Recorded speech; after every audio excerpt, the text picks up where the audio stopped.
Hi, welcome back to the TT Wine Explorer podcast. I'm Tanya Tomaszewska. Today's episode is about my province of British Columbia. It's a roundup about the key BC wine industry news stories from 2024. Not through the eyes of journalists, but rather through the lens of the law. This episode is a 101 on certain rules and regulations which govern how we make, how we market, how we sell, how we buy, how we enjoy, or how we learn about wine here in British Columbia, and how these rules are operating as the wine industry navigates serious challenges, not only around farming, but also running a business in the current economic climate. To help me navigate this 2024 roundup, I've invited Megan O'Neill to join as my guest today.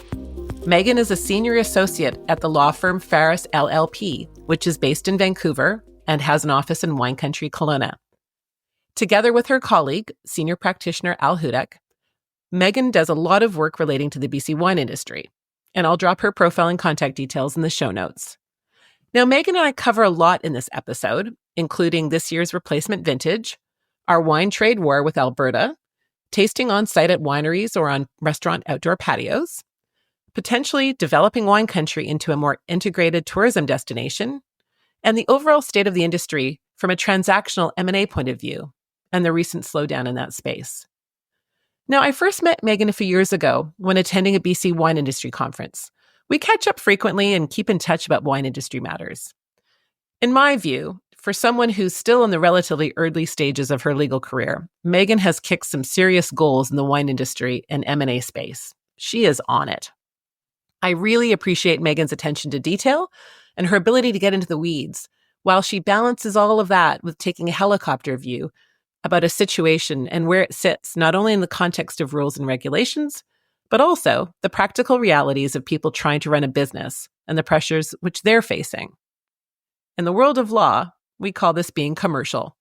Now, no doubt you'll pick this up as you listen to our chat. This roundup episode is for industry people, for everyday consumers who like wine, and for anyone who likes to learn about business. And so with that, I hope that you enjoy my discussion with Megan O'Neill today. Let's fly. Hi, Megan. Welcome to the TT Wine Explorer podcast. Thanks for joining me today. Hello. Thank you so much for having me. So before we dive into the law talk, and for those who don't know you, could you take some time to provide a little bit of a background about your lawyer life and your practice? Whatever order you wish, however much detail you wish, but, how did you get into this specialized niche area around winery business and wine law? Do you mainly focus on winery work? And, are there other sectors or types of matters which you help clients navigate?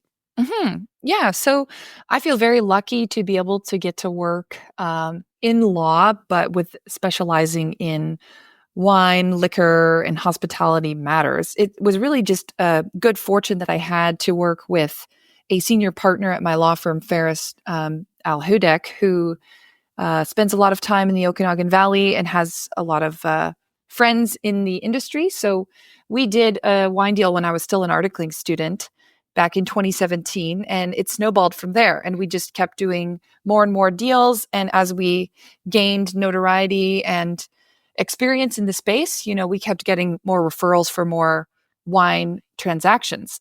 So it's certainly a focus of mine, but I'm generally a private M&A corporate lawyer. So I do transactions with clients in all industries and sectors. Although I must say the winery clients are just some of the most wonderful, hospitable, service-oriented, and generous people to work with. So I've loved working in the wine space and helping out in the BC wine industry. One more thing to note is that, in addition to the transactions, we do a lot of regulatory work as well with liquor law and policy, advising clients in that aspect as well.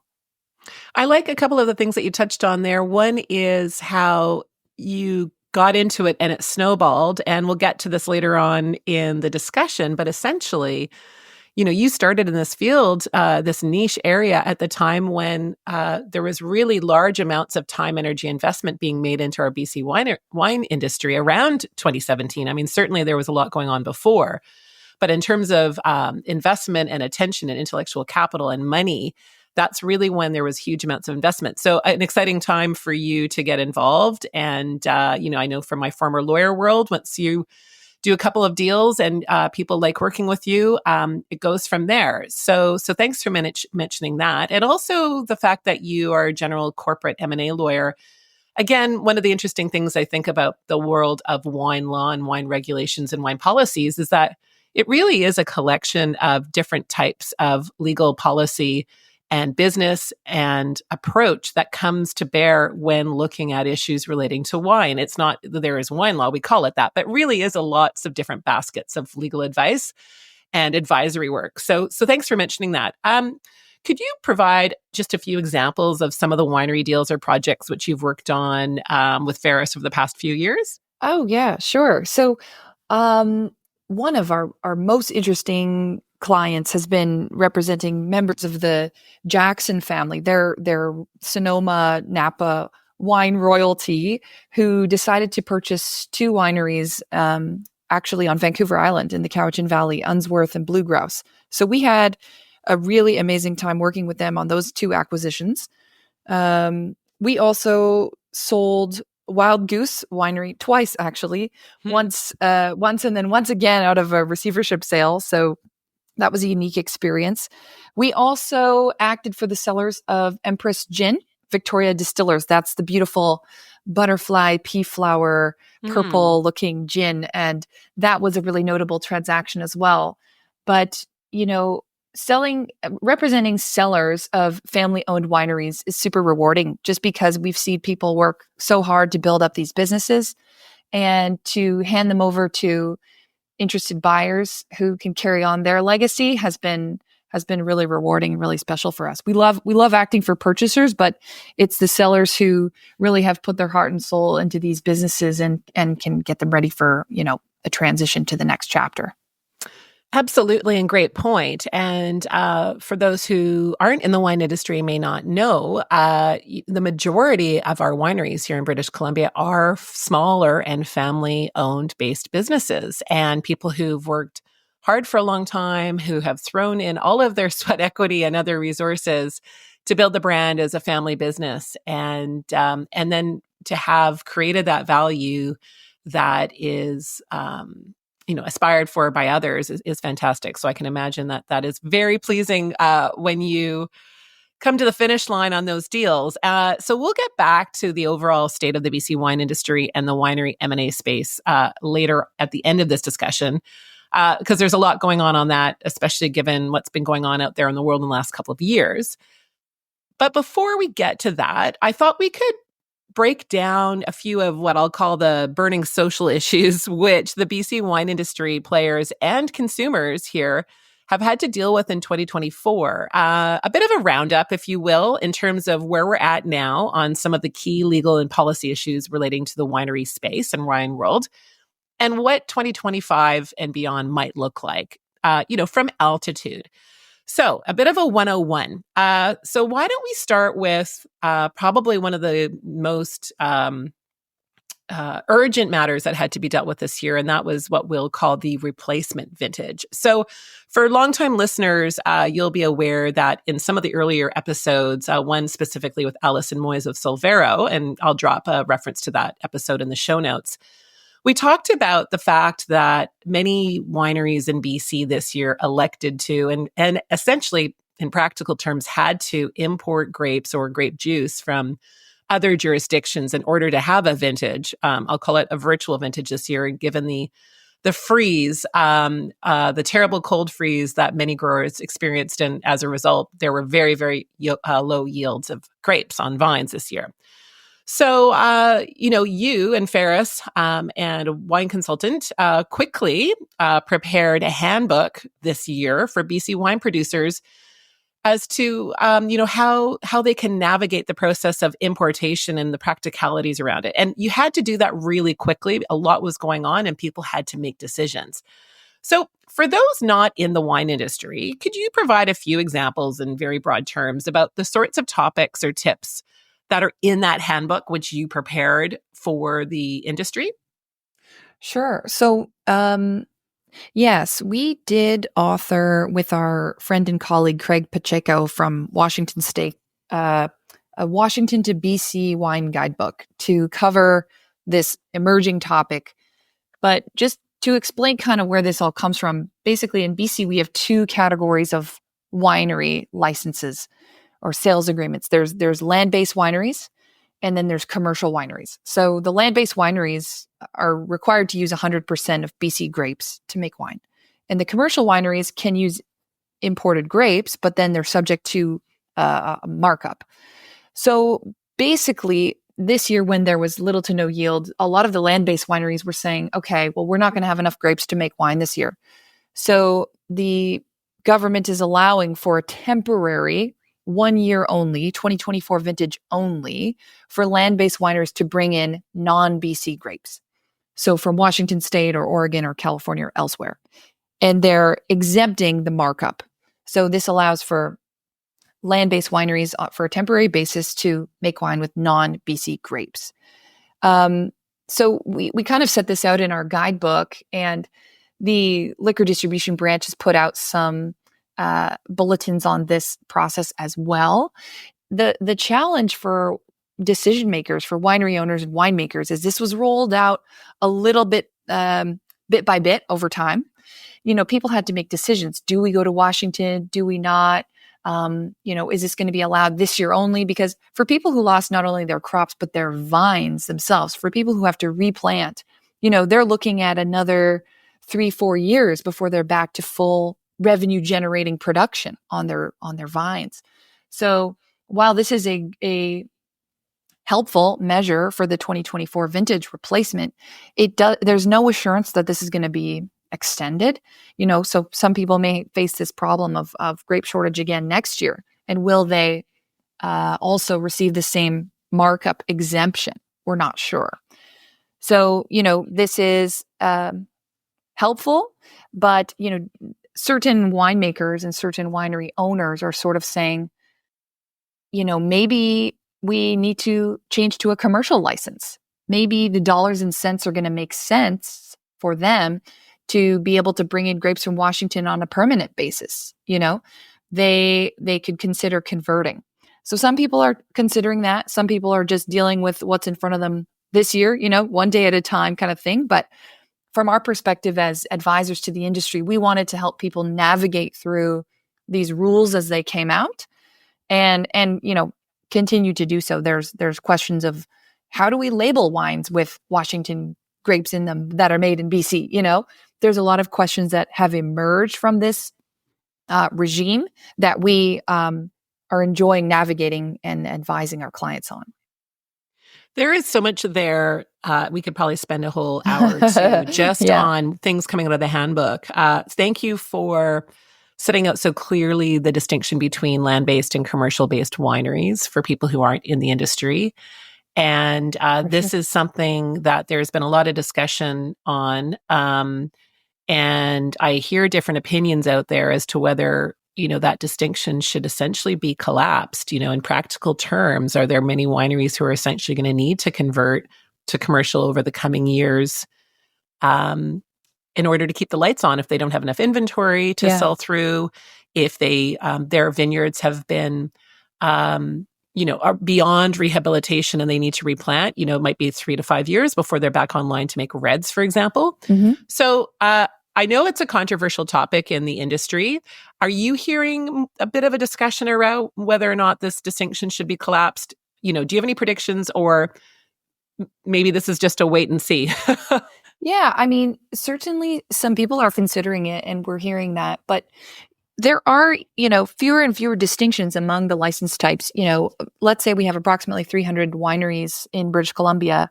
I'd say around 90 or so are commercial already. And keep in mind, if a commercial winery buys a land-based winery, which happens all the time with consolidators, and some of the big three Canadian wine companies do this. If a commercial winery buys a land-based winery, then that winery is automatically commercial. Anything a commercial winery touches is commercial. So fewer and fewer distinctions among these license types. There's some benefits to land-based wineries can produce wine in alternative packaging like cans or boxed wine, bag in box. But not everybody's taking advantage of that. So there's fewer distinctions. And like I said, I think it's a business decision. I think with the availability of grapes in Washington and the prices that people are getting, it's just a matter of number crunching to see what works for each individual winery.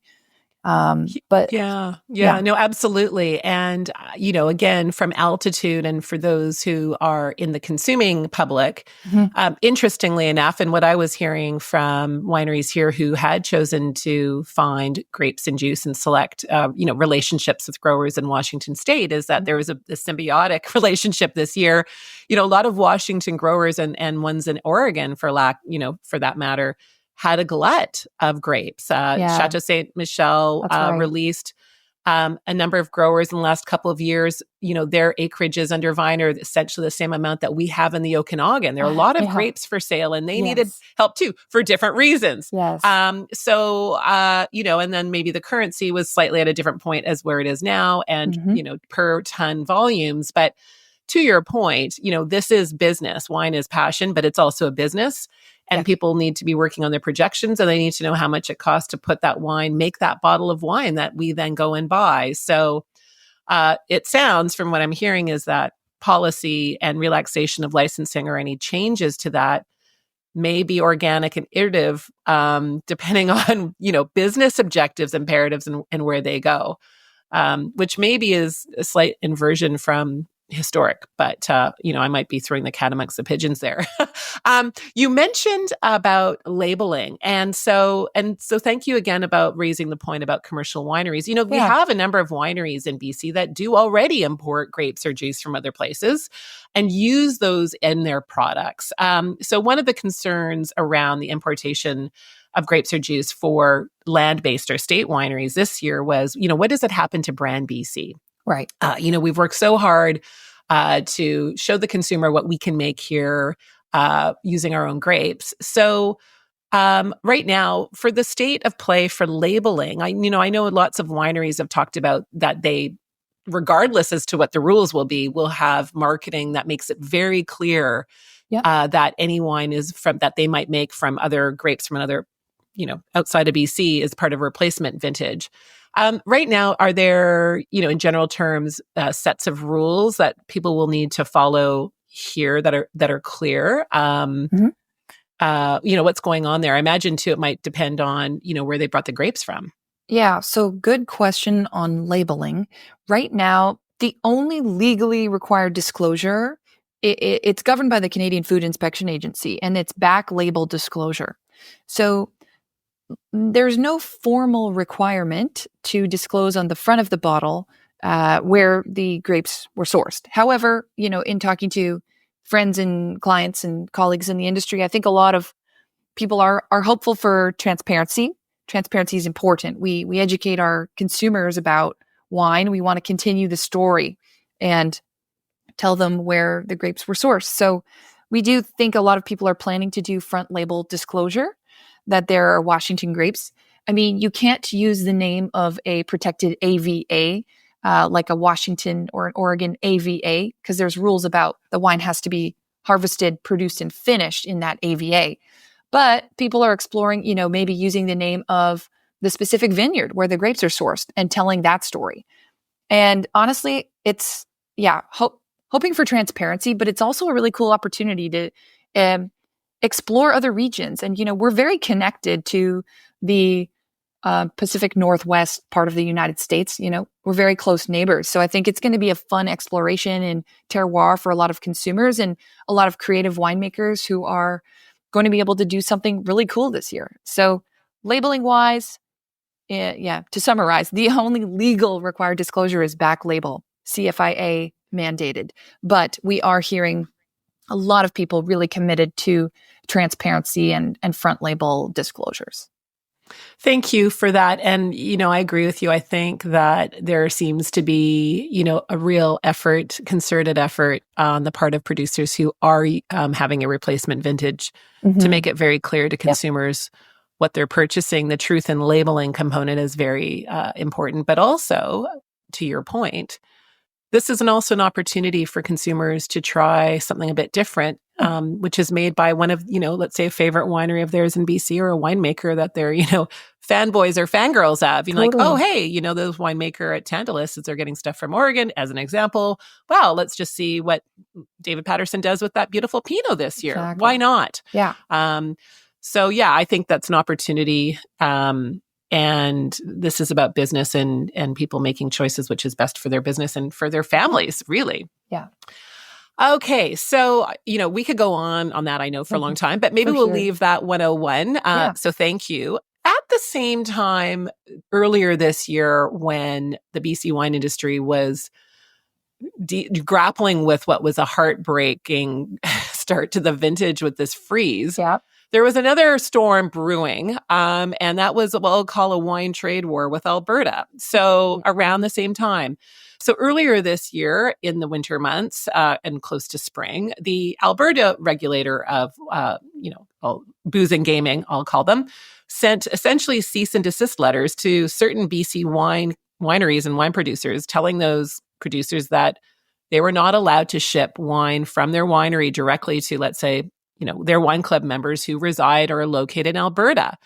And as a result of that cease and desist, the Alberta Authority also said, to sanction you BC wineries who are doing this, we're going to prevent your wine from being sold on some of our wine store shelves here in Alberta. So I know this is a very, broad brush explanation, description. And I talk a little bit about that with John Skinner, Painted Rock, and Mark Hicken in some of the episodes from earlier in my series, and I'll drop that into the show notes as well for people who are interested. But can you just, there is some breaking news this week on this very topic about this trade going between BC and Alberta about BC wine. So could you just highlight a little bit about the dispute and how it was resolved, at least temporarily, earlier this year, and now how BC wineries can ship directly to Alberta on what basis? Yeah, you're right. This is very topical to revisit this this week. So you're correct. Alberta blocked shipment of BC wine into Alberta, but the premiers Eby and Smith met, and they did come to a sort of agreement that they would, figure out a way to let us ship to Alberta and, remit taxes when they figured out a way for us to do that. Up till this week, we hadn't really caught up on the details, but just this week on Monday, December 9th, BC wineries got an announcement that they could apply to be registered and then shipped to Alberta as early as January 6th, 2025. So wineries should now have access to the DTC Alberta email address. And I've posted this on my LinkedIn and my Facebook as well, but they can register and then they can be admitted to the Alberta regime. There's still some unknowns again about what these actual admin fees are going to be, but it's not going to be the full markup. So it's definitely favorable for BC wineries to have access to wine club members and customers in Alberta. So this is great progress. I think personally, I just think it's so critical to have access to, shipping to other provinces in Canada. We need to have access to our whole, nation. It's sort of silly if you think of an example of like, if you were in France and you couldn't ship Bordeaux to Burgundy. It's like, huh? How can we not ship to Alberta? So just as a matter of national pride and furthering our wine industry as a whole, I think it's critical that we be able to ship to our neighbors in Alberta. I mean, Canada as a whole, we're a wine producing country we're the only wine producing country that doesn't drink predominantly our own wines. So I think it's a great step in the right direction, and details are still rolling out. But if I'm a BC winery right now, I would send an email, do the paperwork, and get registered and start shipping back to Alberta. Yeah, I agree with you in terms of, albeit it's a baby step forward, hopefully it's moving in the right direction to have, a truly federalist approach and Team Canada approach to not only how we make our wine, but how we as consumers and, people who live in Canada can enjoy it. And I too was really surprised when I moved back to BC from having lived in Australia for more than 10 years and traveled all over Australia. They are a federation. They have multiple regions in different states and different wine regions, and they ship all over the place. And in fact, if you spend a day in the Barossa Valley and you might visit, a number of wineries, you can buy a couple of bottles at one winery, put them in the in the back of your vehicle, go to all the other wineries, and at the very end of the day, that last winery will ship the box for you back home, even though that box contains wines from other places, other wineries in their group. So we have a way to go, but we're getting there. So thank you also for your efforts. And I'm sure that you've been helping, or I'm assuming helping some of your winery clients navigate this process. And it is important, as I understand, I don't have visibility to all the numbers, but Alberta and BC have a long tradition of, holiday visitors coming to the Okanagan, living and moving to the Okanagan, spending their summers there, patronizing the wineries, becoming wine club members, and to drive back over the Rockies and not being able to have that wine shipped to them seems insane. Totally. But we're getting there. So it sounds to me, and this is maybe not a legal question, but maybe the law is opening this up, that for our producers here, that's a trade channel going forward, something positive to look at. Yeah, absolutely. Great. Okay. So maybe just sticking with the consumer point of view now and the experiential, why don't we jump to tasting room experiences, or going to a restaurant and having your glass of favorite wine, BC or otherwise. Okay. So I'd like to talk about tasting room experiences and city patios, where often we are going to try a glass of wine, either with our friends or to learn more about that wine. So one of the silver linings of the COVID pandemic and protocols were temporary allowances made to wineries, bars, and restaurants, which allowed them to host consumers outside on patios or in other tasting areas where, before the lockdown, for lack of better words, they may have not been able to have done that. Licensing would not have allowed them. From my perspective, it looks as though maybe this flexibility is kind of being ratcheted back, or we're not kind of moving with a ton of momentum forward on that. But I would like to just chat with you about that, and if are my observations, I'm on track, or am I missing something? So let's start with visiting wine country. Yeah. So you go out to wherever, Naramata Bench, Vancouver Island, you go out for a day to visit some wineries, and, or even actually any outdoor kind of bar here in town. And often the wineries' hands, or the proprietor's hands, are tied in terms of where a patron can taste wine or buy wine or sit and enjoy a wine. Sometimes you can go into a place and have a glass and taste there, but you can't walk outside and sit down on the grass on their property to continue sipping. In some times you can, and others you can't. Maybe you're buying it, maybe you're tasting it. So I understand it, Ontario, wineries essentially need one type of, it's a site-wide license, and a consumer can go in and kind of do all of those things. They don't have to deal with the patchwork and layers of different approvals that it seems our BC friends here need to. So can you just explain in broad terms, if I go to a winery in British Columbia, what does the owner of that winery need to face in order for me to be able to taste wine, have a tasting experience, sit and have a glass of wine after that, or maybe stay and have lunch? Maybe a snapshot of what the rules are right now and where you think this is going. Okay. Yeah. So at this start of this topic, what you're talking about is TESA, which is temporary expanded service areas. So TESAs came into place during COVID, and people will recognize as soon as COVID hit, all of these sort of street side patios that took up half the sidewalk started springing up everywhere.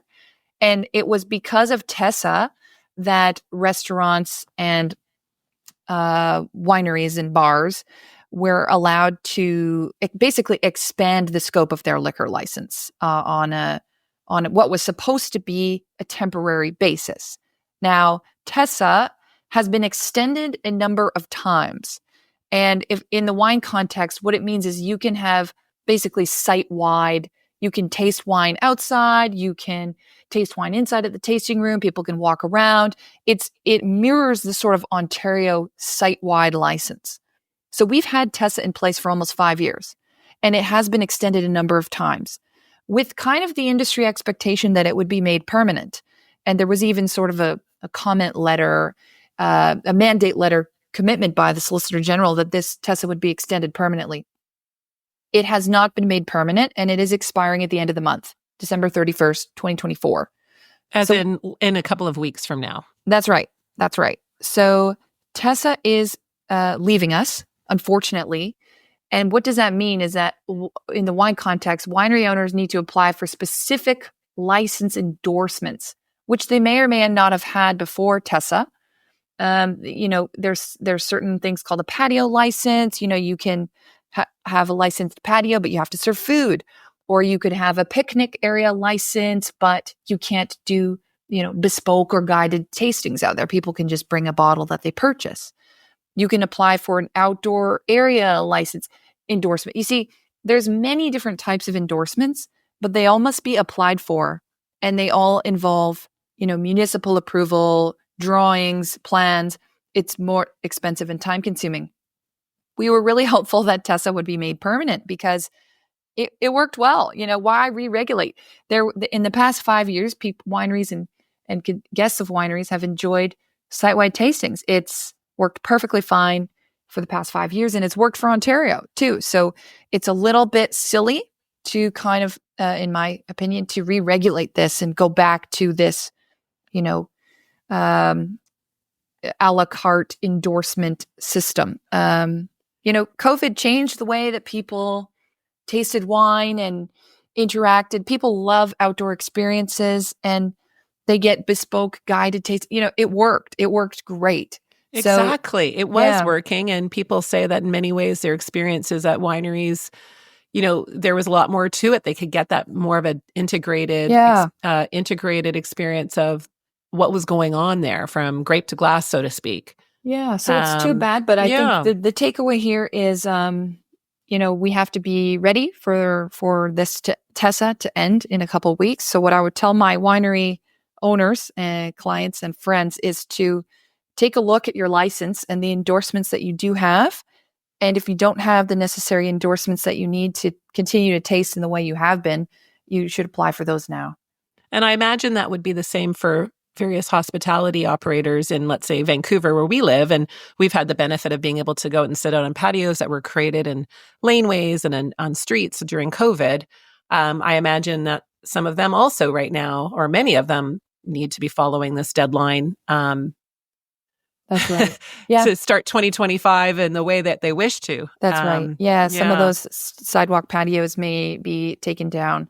But yeah, my job, I think, as a lawyer and advisor is to help people navigate all these rules. Cause as we're kind of getting into this podcast chat, you're kind of sensing there's sort of a lot of rules to work through here. Mm-hmm. So we just want to make sure everybody knows the system that they're operating in and help them navigate it in the best way possible. Absolutely. There is such a patchwork and it is such a myriad. And, taking a step back, I can't help but scratch my head sometimes, as I imagine other everyday consumers do, which is why on earth are we making it harder? Like, why can't there be one specific license you get that allows you to do a lot of things? Why are we making business owners who already have so much pressure to do all of these extra applications, why doesn't, intuitively, it doesn't make sense. I understand the original rationale, I suppose, and that's tied back into, how the state governs the way in which we ingest alcohol, and now other intoxicants. Mm-hmm. But with everything else right now in the world that is applying so much pressure and so many barriers for small business, it's really too bad. But the good news is, I suppose, that there are, this kind of silver lining now set up a situation in which people can apply and look forward to figuring out how to keep that momentum going. So thank you so much for the 101 on TESAs and what that means for people going to visit wineries or going out to one of their favorite, restaurants in town, wherever they live, and being able to sit outside on a patio and bundle up and have a glass of wine. Mm-hmm. Okay, sticking with wine country and tourism, why don't we jump a little bit now to the ALR, the Agricultural Land Reserve, and related aspects around things that can be developed or how businesses might be expanded or integrated in, let's say, wine country. So Again, this could be an hour, so I apologize to do the 101. But again, if someone isn't conversant in the industry or the rules, you might be driving around wine country and say, well, why can't this place have this integrated experience like in other places that I go to that have a restaurant and a winery and maybe accommodation, or a cluster of smaller tasting rooms? And I know there's a lot here. Yeah. But, from altitude again, we have little acreage under vine in BC in let's just say the Okanagan for now. I'm not trying to forget our friends on Vancouver Island or in the Fraser Valley or in Lillooet, but let's just focus on the Okanagan because I think right now that's the largest wine touring area, as an example. So we don't have a ton of acreage under vine, 10,000, 14,000 at most, let's say, acres. And when we do have grapes, I think that our real potential lies in the integration of food and wine and agritourism and farm to table destinations, and that we really haven't fully unleashed that potential, and that perhaps that could be part of a rebuilding or a renaissance, of lack of better words, of where to from here. So people like to blame rules and regulations. Maybe I just did that. I don't know if that was appropriate in this context, but are there some basic rules and regulations or structure which prevents more of this integrated experience and agritourism from occurring now? Or do you think, and again, maybe this is not a lawyer question, but you as an observer of the industry, do you think that also maybe it's more the fact of resources and housing and employment levels? And maybe these are more structural economic issues that we need to address in order to support the kind of more escalation or more development in this area? I know that's a huge question, but there might be a couple of immediate responses that come to mind for you. Yes. So, I'll talk a bit about the ALR, the Agricultural Land Reserve, which you sort of started this question with.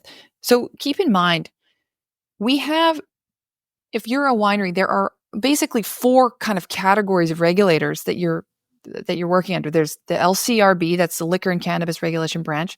The LDB, that's the Liquor Distribution Branch that all the sales run through. There's your own regional district, whether it's the RDOS or the Cowichan Valley Regional District. Your municipality, you have to comply with that stuff. But the fourth one is the Agricultural Land Commission.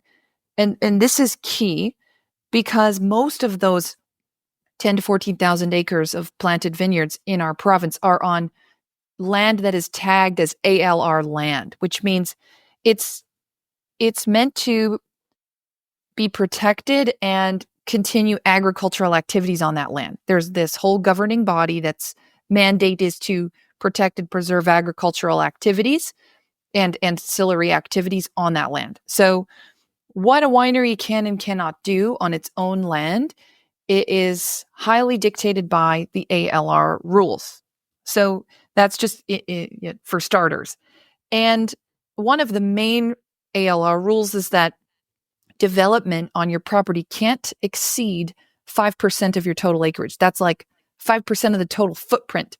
So that's why you can't, up in wine country, build this monstrous mega winery or resort or something like that, because we have this 5% footprint rule. Now, that's just on a square footage basis. You can build structurally up or down, but it can't be greater than 5% of your acreage. So another thing I want to talk about with the ALR is, and how this informs how tourists interact with wine country in our province, is basically wineries are permitted as of right to conduct certain ancillary activities on their agricultural land. So they are permitted to, as a matter of right, having a winery, a tasting room. You can have up to 10 agritourism accommodation units on your property. So think of like the Hester Creek or the Burrowing Owl, the smaller kind of guest houses. You can have gift shops. You can have up to 10 events or weddings per year on your property. You can have hay rides. You can do a lot of stuff. And critically, you can have restaurants. This is something that wineries in Napa, for example, don't get the benefit of. I'm sure you've been to California wine country, but they're not allowed to have restaurants at their winery properties. So So while we do have a somewhat patchwork layers of regulation here in BC, we do have the ALR is permissive in a way where wineries are permitted to do a number of activities on their vineyard sites. So I think you were kind of touching on too, Tania, if I could summarize, a point about, how are we building up our tourism industry in the region as a whole? And I think that's impacted by ALR rules as well a lot. Like, for example, back to the Napa example, you go to St. Helena or Healdsburg or Napa itself, and there's all these sort of urban tasting rooms, like in the downtown of Napa. You can go to these secondary tasting rooms where you're not actually on the winery site. That's not permitted here. So what it does is it pushes our tourism out to the actual winery sites. But instead, if you're walking through downtown Oliver or Summerland or Soyuz, you're not seeing those secondary tasting rooms in the towns. So that to me is a missed opportunity. If we were to allow secondary tasting rooms in the towns, I think that would really help drive tourism into all the tourism sectors in these small towns, like the restaurants and the gift shops and everything that are in these towns. Here, of course, it's more seasonal. It's hard to get the staffing in the winter months and the tourists coming through. But I think the key thing is that our ALR rules really encourage all of this ancillary activity, all the tasting activity to be done at the winery site versus in our smaller towns in the Okanagan Valley. So I hope that kind of helps summarize why things are the way they are here, as opposed to my example of Napa. But it really is driven and governed by these ALR rules. That is an excellent summary. Okay. And, no, excellent. And, I unfairly lobbed a very long general question at you. Sure. I think because there are a lot of spokes to this, and I think that you very clearly set out the ALR and how that is, pivotal and a foundation for the rollout, for lack of better words, of customer experience and tourism. And it is important to get the balance. And, I know that it is, there is not one mind in our industry about secondary tasting rooms. I hear opinions and thoughts on both sides of the discussion, if you will, in terms of people who think it's a good idea and other people who have grave concerns about what that would mean for small producers. Other small producers think it would be great. They could get together in a collective and have a room and be able to pour. That too is probably for another day, but it is all about balance. And I'm really, and also resources and time and management. And, as we talked about, most of our wineries in BC, and putting aside the challenges of this year and just being able to get through this vintage, are small. Yeah. You can only do so much in one day, and dealing with the business side and the farming, it's more than full time. And then so to be able to also curate and host experiences, it is integral, but it's a lot. Yeah. So it is about getting a balance. And I thank you for bringing in the comparison with Napa Valley and Sonoma. And I think that's a really interesting thing to keep in the back of our mind. And I'll come back to Napa a little later on in this conversation. Yeah. So you're right. On one hand, I recall too from my visits to those regions in California, you go to the wineries to taste the wine. Yeah. And you don't, the restaurants or food, you'll go somewhere else, right, in St. Helena or the Calistoga or wherever you are. Yeah. But you will go into the wineries for the wine. And there too, there are very stringent licensing mechanics. And I'm reading about them daily of wineries in Napa who are really going to their regulators to task in terms of, quite restrictive rules that affect them operationally. So they too, there's a bit, there are some issues going down there as well. However, I also, when I'm walking through Oliver or Soyuz in the summer, I think, wow, could this become, our St. Helena or Calistoga? Yeah. This is, wow. We're not there yet, maybe down the road. But I can see that. I can definitely see that. So thank you very much for being very clear about the main spokes involved in this in our context. So I really appreciate that. That takes me to our last component of the discussion for today anyway, Okay. and that's about, let's say, the state of the industry here from an M&A perspective. So, this topic is worthy of an entire episode, and I would love to invite you back on in 2025 so we can just deal with this. Yeah. And I'm loath to give it a short amount of time here now, but I'm going to anyway, if you don't mind. So, you've worked on a number of winery M&A deals here over, since 2017. Yep. Like many other sectors out there in the world, activity on this front here and other global wine regions has really slowed down over the past 12 to 18 months. And this is before our winter freeze, right? For lots of reasons. It's hard, especially after, there's been a lot of sweat, blood, and tears, and millions of dollars invested. And just to have a slowdown, for lack of better words, and an understatement, is hard, especially for people who, as you mentioned, this may have been a family business for them for years, and they're ready to retire, and it's maybe not the ideal time to retire, Right. although they might wish to. Yep. From a business perspective, the climate for buying and selling and consolidating is not the best. Now, this isn't unique to BC, and Napa Valley is experiencing this too right now. And I think I mentioned to you, and I think you've read it, Felicity Carter, a wine journalist, has done a great piece on what's happening in Napa Valley, and I'll pop that into the show notes. But for the benefit of listeners here right now who are not part of our wine industry, would you summarize, maybe throw out 3 to 5 points, or however many that you wish, that you think are affecting the landscape for the purchase and sale of winery businesses here at this particular time? Yeah, sure. So I definitely get asked about this a lot because, that this is what I love to do, help clients buy and sell wineries. So you're correct that there has been a slowdown of transaction activity here in the past couple years. Why is that? So obviously we've heard in the news, and we've talked a lot about these climactic events, these extreme freeze events that have happened, 2 subsequent winters. But I think focusing on those events as the reason for the slowdown in transaction volume in BC is not accurate. I think these climactic events are actually masking some of the real reasons why there's been a bit of a slowdown. And the Felicity Carter Napa article alludes to this as well. But really, you touched on it, but there's a whole generation of winery owners, a baby boomer generation, who are wanting to retire, wanting to exit, wanting to sell, and they deserve an exit. They either want to sell the winery or pass it down to their kids.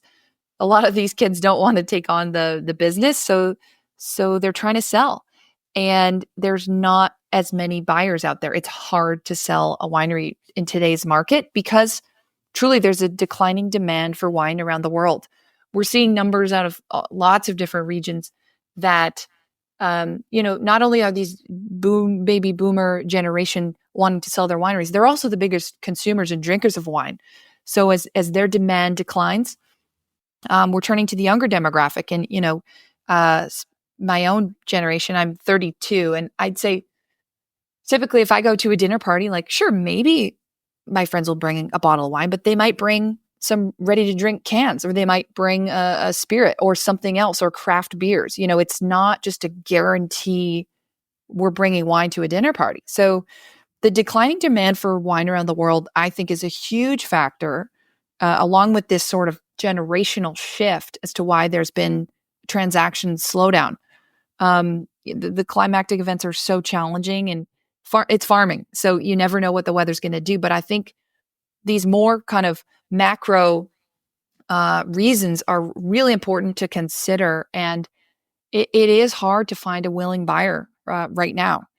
I don't want to leave on a pessimistic note. I mean, certainly there's lots of people who are getting themselves in a position to sell, and of course we could chat about this for much longer. But we're even seeing some wineries just sort of, instead of selling their business as a going concern, just sort of like selling off their inventory in the ordinary course, closing up, essentially. We've seen probably a couple dozen wineries in British Columbia close in the past 12 months, just close their doors. And, I think we're going to continue to see people shifting gears in the coming year. So for 2025, what I'm hopeful for is to help my clients who want to sell, get in a position to sell, get in the best possible shape that they can, and get themselves organized so that, at the right price, so a willing buyer does want to buy their winery. But yeah, it's challenging. So I can't sugarcoat it too much, but I think understanding the reasons is helpful, understanding the demographic shift and also the shift in preferences in consumers, because there's just so much products to choose from nowadays.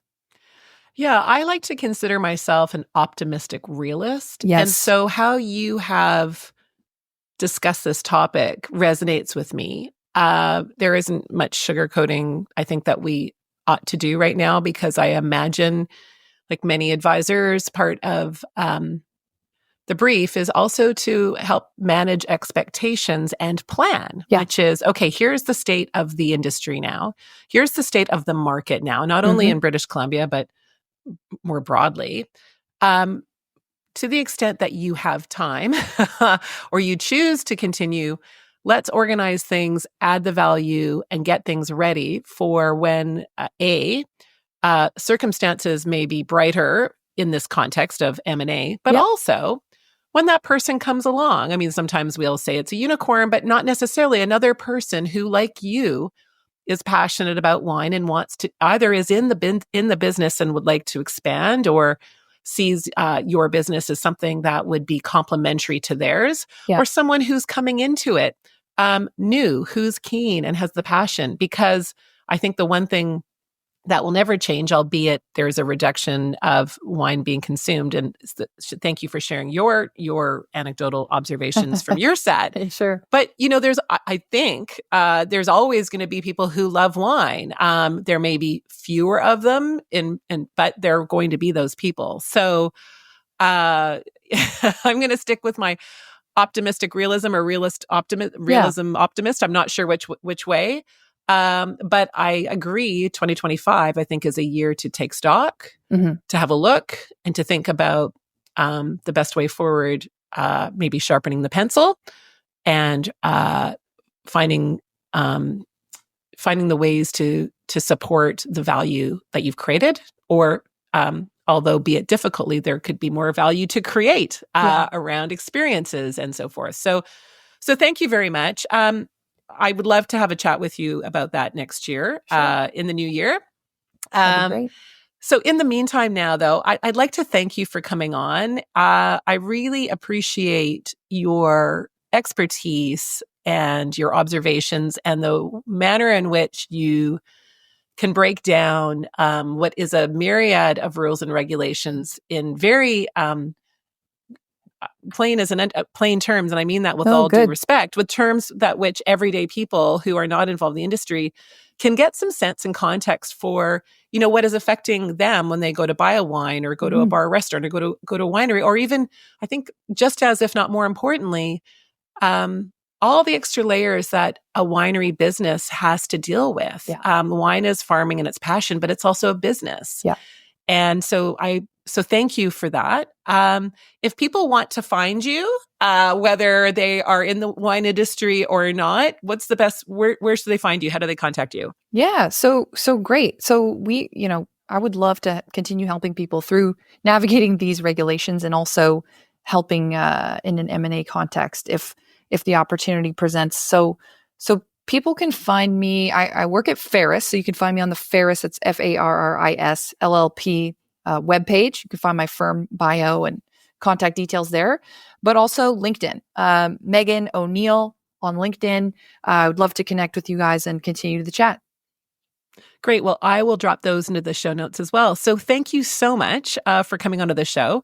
I look forward to resuming our conversations next year and hopefully getting together in person and clinking a glass. So wishing you all the best for the balance of 2024. And here is to a bright 2025. Absolutely. And same to you. Thanks so much for having me. I hope that you enjoyed my discussion with Megan O'Neill today. As you could probably tell, we just started to scratch the surface on so many topics. So food for thought, as they say. As this will be my last episode for 2024, I'd like to take this opportunity now to thank all of you for tuning into my show. Thank you for your words of encouragement, for your feedback on my episodes, and for sharing my show with others. None of my episodes have been sponsored, and I do all of this off my own bat. I'm loving the creative process, but it's good to know that someone out there is listening. So if you'd like to help me out, please do share my podcast with others or drop a review on the platform where you listen.